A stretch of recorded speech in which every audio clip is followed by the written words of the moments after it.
maybe that's expected, right? But maybe we want to make sure that with the drugs, we don't excite or we don't go beyond, for example, those 25%. Maybe that's a target to begin with, right?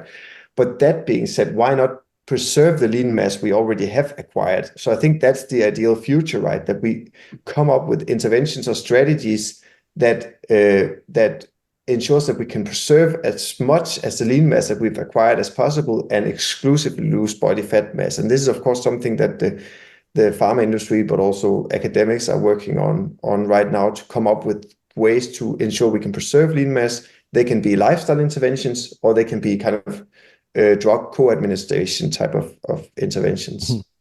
And when we look at the clinical data in humans in conjunction with the preclinical data that would have been done to justify those clinical studies, and we look at the weight loss, how much of that weight loss can be explained by a reduction in food intake?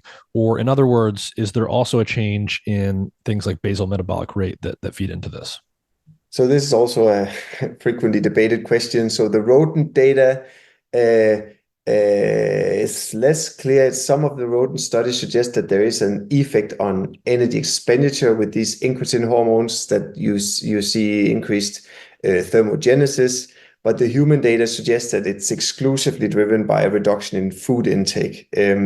Maybe there is an effect on preservation of energy expenditure. So we see with a severe calorie restriction, if we go on a diet, we see that energy expenditure drops in order to kind of protect body fat mass. So that's what contributes to prevent us from successful weight loss, is a decline in energy expenditure. Maybe the drugs can alleviate that a little bit. I see. So sort of the natural condition is that when an animal is faced with starvation or calorie restriction conditions, there's less food coming in to supply and to fuel the body.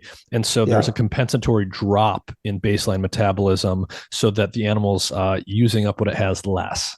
Exactly. So we see a quite pronounced metabolic adaptation in order to protect its body weight and fat mass. So that's just well described both in humans and in animals. And then some of the drugs can maybe offset that reduction in energy expenditure slightly. That's at least a hypothesis. But a direct effect on energy expenditure, I think, in humans is probably not one of the mechanisms.